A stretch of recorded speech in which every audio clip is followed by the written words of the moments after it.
बोलिए बुद्ध भगवान की, बुद्ध भगवान की, बाबा साहब की, बाबा साहब की। मैं सर्वप्रथम बाबा साहब को नमन करके और कुमार निषाद जी को नमन करता हूँ और बुद्ध भगवान का और हमारे बीच में आने में आए हुए सभी साथीगण और बुजुर्ग हमारे बच्चे के समान, हमारे नाती के समान है, सबको मैं आशीर्वाद दान करता हूँ।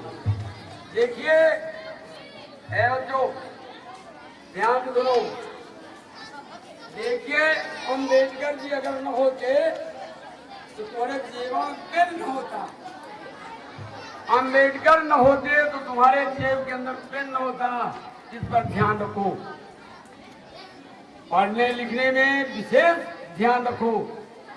अगर अम्बेडकर के बताए हुए मार्ग पर अगर चलेंगे तो आप लोग भी अम्बेडकर बन जाएंगे, क्योंकि वो 32 डिग्री लेकर के अम्बेडकर ने संविधान भारत का लिखा है, जिसमें आप लोगों को पेन खोसने का अधिकार दिलाया है।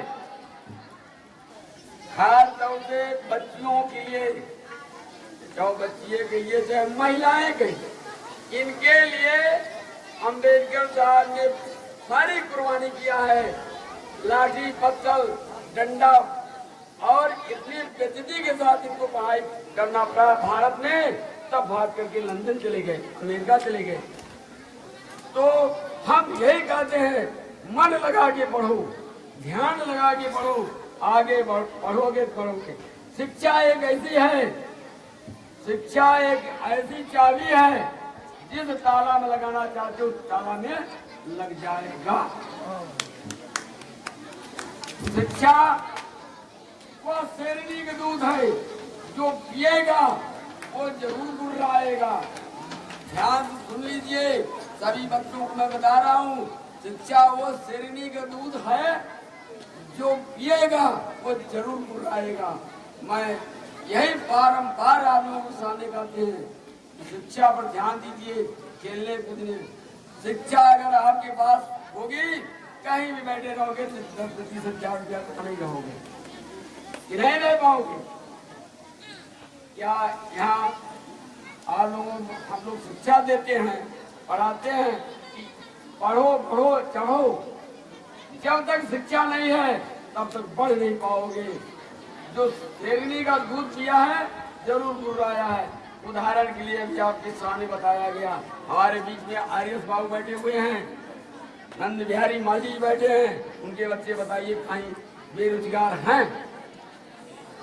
यही मोहैया में नंदकुलाल आदिवासी है, वो पढ़े पढ़ाए, आज भी उनके बच्चे कहीं बेरोजगार नहीं हैं।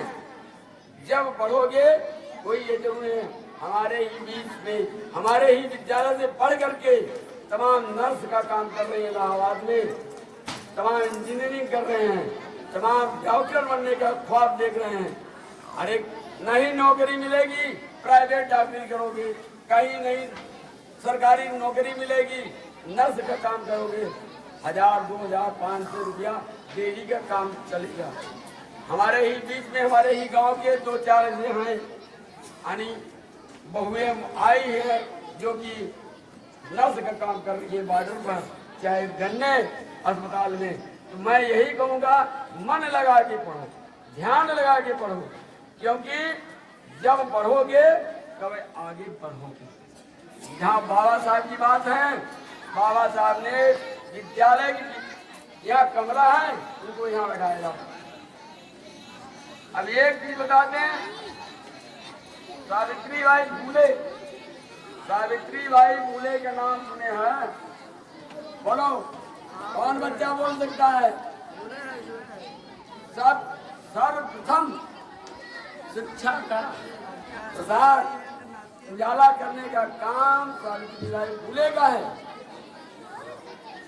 ये आप लोग क्या करते हैं, कमरी लेके कांधे जाते हैं, कहाँ? बैजनाथ धाम। कमरिया से आपको कुछ न मिली, कमरी लाद के जहाँ घूमना, उससे आप लोग कोई विकास होने वाला नहीं है, क्योंकि कमरी तुम्हारे खोपड़ी के अंदर क्या करती है? गोबर फूटती है। उस गोबर के निकालो, चश्मा उतारो, निगाह से देखो। जितने भी शिक्षा का ग्रहण किए हैं, शिक्षा की ओर गए हैं, वो कोई भूखा मरने का नाम नहीं। अब मैं ज्यादा नहीं बोलना चाहता क्योंकि समय भी कम हो गया है। हम जाने कि बच्चे सभी को खिला चुके हैं क्योंकि हमारे विद्यालय में 11 से बच्चे हो। बताइए, हमको तो नहीं दिखता है, नजर में आ रहे हैं कि जो 100 के बच्चे हैं। ये शर्म की बात है, इनका कोई महत्व नहीं समझ रहे हो। ये हमारे हम लोगों के लिए भगवान हैं। वो 4 हाथ 4 भुजा निपुरा वाला पूंछ वाला भगवान नहीं है। कभी एक भी विद्यालय का नाम नहीं लिया या महिलाओं को पढ़ने के नाम नहीं लिया। जो पूंछ वाले हो, जो चौथा के हाथ वाले हो, नाम लिया है तो यही भगवान के रूप में प्रकट हुए। हमारे भारत में प्रकट हुए, पैदा हुए तो महिलाओं के लिए, जो ब्राह्मण की लड़की हो और चाहे ठाकुर की हो, जो बनिया हो, घृणा जरूर करते हैं इनसे। ये कहते हैं कि मैंने चमार बिरादरी है। चमार नहीं, हम लोगों के लिए भगवान का अवतार है।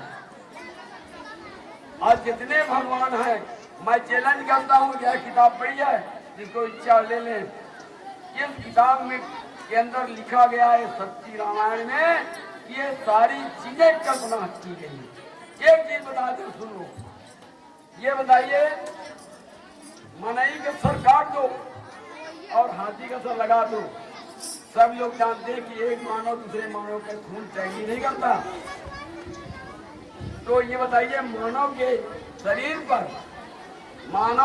पर हाथी का सर लगाए, कौन डॉक्टर कौन सर्जन आया था कि दोनों को टैली कर दिया? पशु का और मानव का खून टैली कैसे कर गया? तो इससे काल्पनिक बात मत जाओ। काल्पनिक का मतलब कथा भागवत, जितनी सारी चीजें काल्पनिक है, सच्ची रामायण रखिए आपके स्टेज पर। वहां सच्ची रामायण ले लीजिए, ज्यादा महंगी नहीं है, 150 रुपये का है। मंगवा लीजिए बीपी से, 150 रुपये का है। यहाँ भी लेंगे तभी आपको 150 रुपये, अब बीपी से मंगा लीजिए।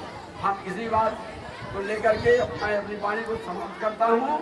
और देखिए, आज की सभा समाप्त करता हूँ और आप लोग प्रसाद लेकर ही जाएंगे। जय हिंद, जय भारत।